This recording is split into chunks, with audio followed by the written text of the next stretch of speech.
Gall codi buddsoddiad ecwiti fod yn un o'r heriau mwyaf y mae entrepreneur yn ei wynebu, ond wedyn dyma'r un fwyaf gwerthchweil. P'un oes angen arian parod arnoch chi i roi hwb i'ch busnes newydd, neu eich bod am dyfu eich busnes sefydledig. Bydd y 5 awgrym hyn yn eich helpu i ehangu gorwelion eich busnes.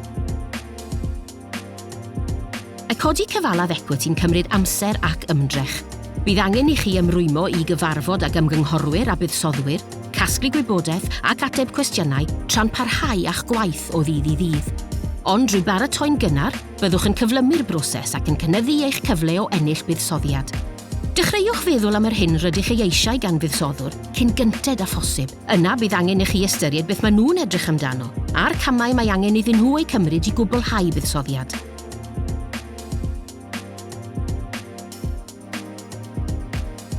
Mae llawer o berchnogion busnes yn amharod i leihau canran eu perchnogaeth. Ond cofiwch, dydych chi ddim yn ildio rhannwch busnes. Rydych chi'n ei gwerthu yn gyfnewid am arian ac arbenigedd gan bobl sydd am helpu eich busnes ar ei lwybr at lwyddiant. Ystyriwch hyn, a fyddai'n well gennych fod yn berchen ar 100% o gwmni gwerth 200,000 o bunnoedd, neu 70% o gwmni gwerth 1,000,000 o bunnoedd.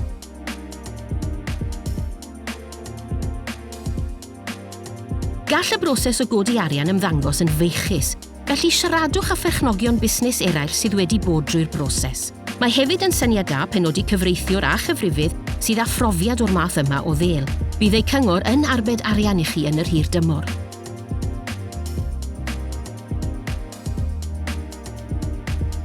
Nid yw pennu gwerth cwmni yn syml, ac nid oes un dull sy'n addas i bawb nac un ateb cywir. Ei bod yn demtasiwn gosod eich pris mor uchel a phosib, dylech osgoi hyn. Gall pris sy'n rhy uchel wneud i fuddsodwyr droi eu cefnau arnoch, a'i gwneud hi'n anoddach codi rhagor o arian yn y dyfodol.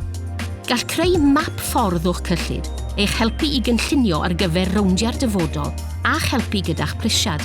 Byddwch yn realistig, a chofiwch ei bod hi'n bwysicach dod o hyd i'r buddsoddiad cywir na'r pris uchaf.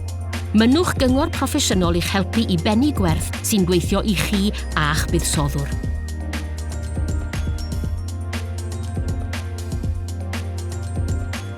Mai codi gyfalaf ar gyfer eich busnes yw prif nod codi arian, mae buddsodwyr yn cynnig cymaint mwy na dim ond arian parod. Peidiwch yn mynd gyda'r prisiad uchaf yn syth.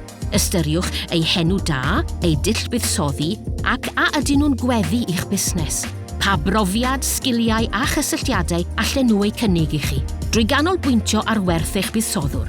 Gallwch wneud gwahaniaeth enfawr i werth eich busnes yn y dyfodol.